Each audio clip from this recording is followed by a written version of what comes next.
Hairang Leirang channel na mayamgidamakta ujarakli Posangwam Lamnganbigi Kuida Thaujal Hairaba Khunu Thaina Mamangaida Lamamada Sahi Nauriba Matai Manau Amadi Makhoigi Pikliba Machanupa Amalairami Nupa Sigi Mamingna Tayal Aduga Nupi Asigi Mamingna Thoibi Kaurami Makhoyanigi Pikliba Naitom Pokchaba Machanupa Amasu Leirami Tayal Ningthaugi Konungda Mantri ama oirami aduna makhoigi imung awat apa leitana nungaina palami adubu miyoibagi punsi kanana tamba ngamgani Tayaldo Ningthaugi Konungda jagoi sabi nupi ama lauduna laikhibadagi mayumda halakhidaba kuirakle mapuroibana hanna yenglakhidraba asidadi thoibi machanupa apikpa aduga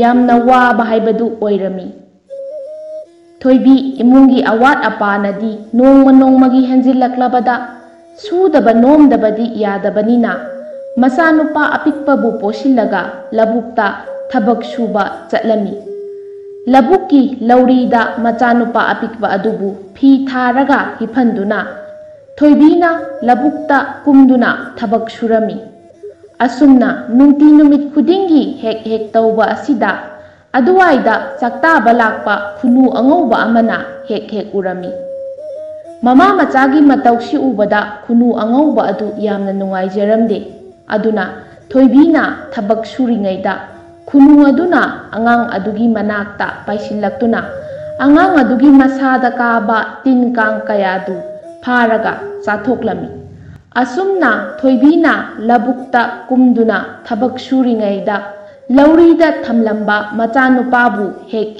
yengsilami nongmadi ikhang khanghaudana thoibi labukta thabak surambadagi khanghaudana thawai thakre numit taraba phauba angang adugi manakta mama thoibi laktraba asidadi khunu angauba aduna thoibigi manakta kaidaurabano haiduna Paiduna yengba lakpa matamdadi thoibigi thawai yaudraba hakchang adu kakcheng amadi atai tinkang singna yomduna charaga leiramli khunu angauba adu mathwai yamna nungaitana angang adugi manakta amuk paiduna lakle angang adugi manak hek yaubaga akanba nonglai nungsit amasu silakle asumna nonglai nungsit taurakpa asidadi angang adu kanna kaplakle Khunu angauba aduna mafam aduwaida lairiba napi singnang mayam ama khunduna angang adubu nongna chotanabagidamagta mathakta loina kupsilami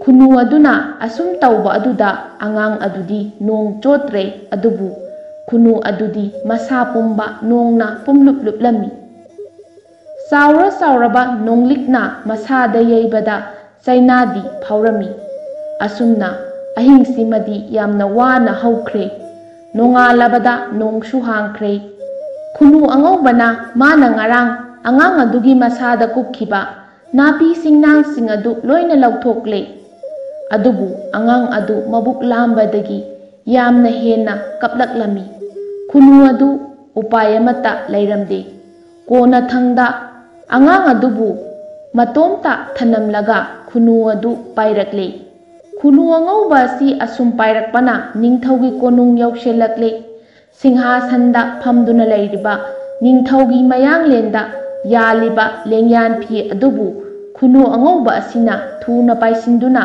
machinna chiklaga paikhirami khunu angauba asina asumna ningthaugi lengyan phi adubu chenkhiba asidadi ningthawadu yamna saurami aduna khunu asibu makhutmakna hatkani haiduna Manai masan kaya amaga loinana sagol thauduna khunu asibu tanarakle khunu asina sum pairakpana angang adugi manak yaurakpada ningthaugi lengyan phi adubu angang adugi mathakta thadaramlaga yangna paikhre ningthaugi khutpusu angang adugi manakta yauksilakle ningthauna angang adubu ubamaktada nungsiba phauраklami aduga mahaki mathamoidagi khunu angauba adubu hanna thagatuna angang adubu konungda puraktuna macha leijadraba ningthau asigi macha oina yoklami.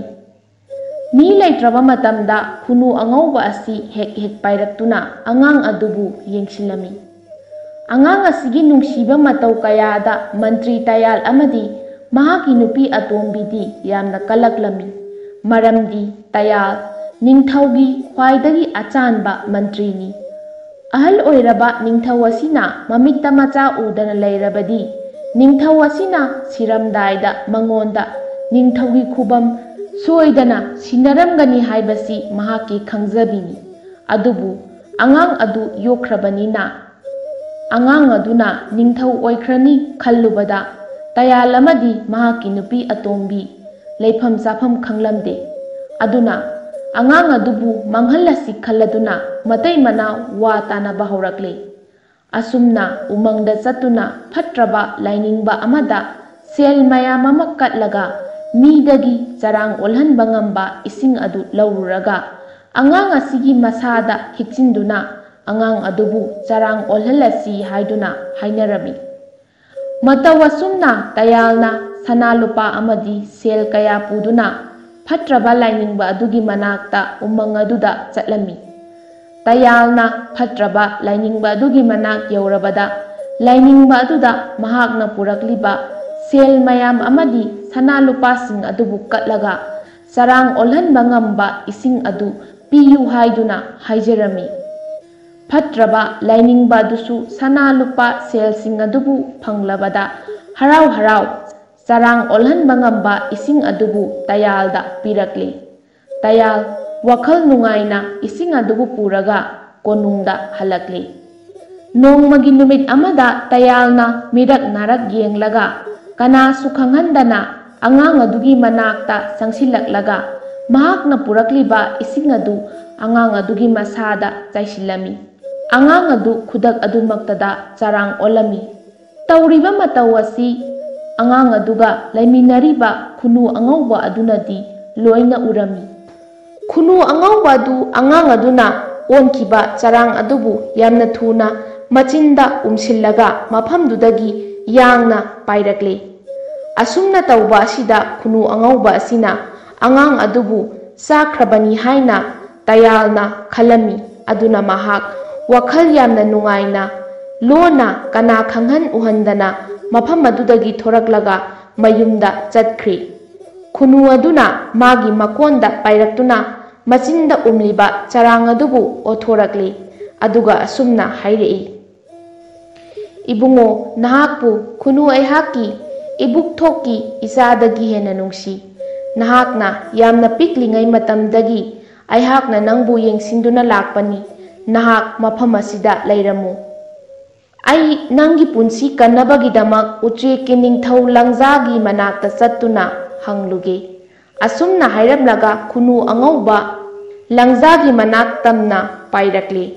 Khunu angauba langzagi manak yaurabada waram pumba tamlami. Maduda langzana sarang onduna leiriba angang adubu nonglaisang pambi amagi manakta numit humni kuptuna thamlabadi mi soidana olakani hairami. Khunu angauba harau harau makon tamna pairaktuna sarang adubu machinda amuk umlaga nonglaisang pambi adubu koithi thirami. Mamai thangda umang amada nonglaisang pambi ama hauba adubu thengnarure. Khunu aduna nonglaisang pambi aduda paisinduna mana amagi mathakta sarang adubu othoraklami. Aduga nonglaisang mana kharana sarang adubu kupsilami.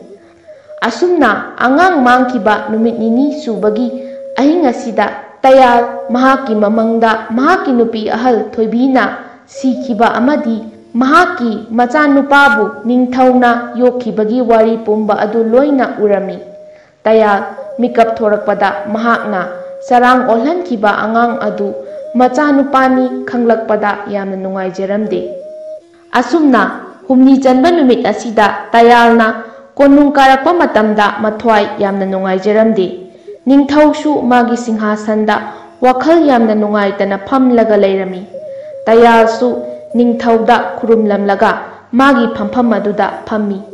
Asumna leiringai matam asida khunu angauba adu amuk paisilaktuna ꯅꯤꯡꯊꯧꯒꯤ ꯂꯦꯡꯌꯥꯟ ꯐꯤ ꯑꯗꯨꯕꯨ ꯃꯆꯤꯟꯅ ꯆꯤꯛꯂꯗꯨꯅ ꯆꯦꯟꯈꯤꯔꯝꯃꯤ꯫ ꯍꯟꯗꯛꯇꯤ ꯅꯤꯡꯊꯧ ꯁꯥꯎꯕꯒꯤ ꯃꯍꯨꯠꯇ ꯃꯆꯥ ꯐꯪꯂꯒꯅꯤ ꯈꯟꯗꯨꯅ ꯌꯥꯝꯅ ꯍꯔꯥꯎꯅ ꯃꯅꯥꯏ ꯃꯁꯦꯟ ꯀꯌꯥꯒ ꯂꯣꯏꯅꯅ ꯈꯨꯟꯅꯨ ꯑꯗꯨꯒꯤ ꯃꯇꯨꯡ ꯏꯟꯅꯔꯛꯂꯝꯃꯤ꯫ ꯃꯌꯥꯝ ꯑꯁꯤꯒꯤ ꯃꯔꯛꯇ ꯇꯌꯥꯜꯁꯨ ꯌꯥꯎꯔꯝꯃꯤ꯫ ꯈꯨꯟꯅꯨ ꯑꯗꯨ ꯎꯃꯪ ꯑꯃꯗ ꯄꯥꯏꯁꯤꯟꯈꯤꯗꯨꯅ ꯅꯣꯡꯂꯩꯁꯪ ꯄꯥꯝꯕꯤ ꯑꯗꯨꯒꯤ ꯃꯇꯣꯟꯗ ꯂꯩꯅ ꯂꯩꯅ ꯄꯥꯏꯗꯨꯅ ꯂꯩꯔꯝꯃꯤ꯫ ꯃꯌꯥꯝ ꯑꯗꯨ ꯅꯣꯡꯂꯩꯁꯪ ꯄꯥꯝꯕꯤ ꯑꯗꯨꯒꯤ ꯃꯈꯣꯡꯗ ꯂꯩꯔꯒ ꯈꯨꯟꯅꯨ ꯑꯗꯨꯗ ꯃꯨꯟꯅ ꯌꯦꯡꯂꯝꯃꯤ꯫ ꯉꯥꯏꯍꯥꯛꯀꯤ ꯃꯇꯨꯡꯗ ꯆꯔꯥꯡ ꯑꯗꯨ ꯑꯉꯥꯡ ꯑꯣꯜꯂꯛꯇꯨꯅ ꯅꯣꯡꯂꯩꯁꯪ ꯃꯅꯥ ꯑꯗꯨꯗꯒꯤ ꯑꯣꯟꯊꯔꯛꯄꯗ ꯅꯤꯡꯊꯧꯅ ꯑꯣꯛꯂꯝꯃꯤ꯫ ꯅꯤꯡꯊꯧ ꯑꯗු ꯑꯉꯥꯡ ꯑꯗꯨꯕꯨ ꯑꯃꯨꯛ ꯍꯟꯅ ꯐꯪꯖꯕ ꯑꯁꯤꯗ ꯌꯥꯝꯅ ꯍꯔꯥꯎꯖꯔꯝꯃꯤ ꯑꯃꯗꯤ ꯈꯨꯟꯅꯨ ꯑꯉꯧꯕ ꯑꯗꯨꯕꯨ ꯍꯟꯅ ꯍꯟꯅ ꯊꯥꯒꯠꯄ ꯐꯣꯡꯗꯣꯛꯂꯝꯃꯤ꯫ ꯈꯨꯟꯅꯨ ꯑꯉꯧꯕ ꯑꯗꯨꯁꯨ ꯄꯥꯏꯗꯨꯅ ꯆꯠꯈ꯭ꯔꯦ꯫ ꯅꯤꯡꯊꯧ ꯑꯗꯨꯅ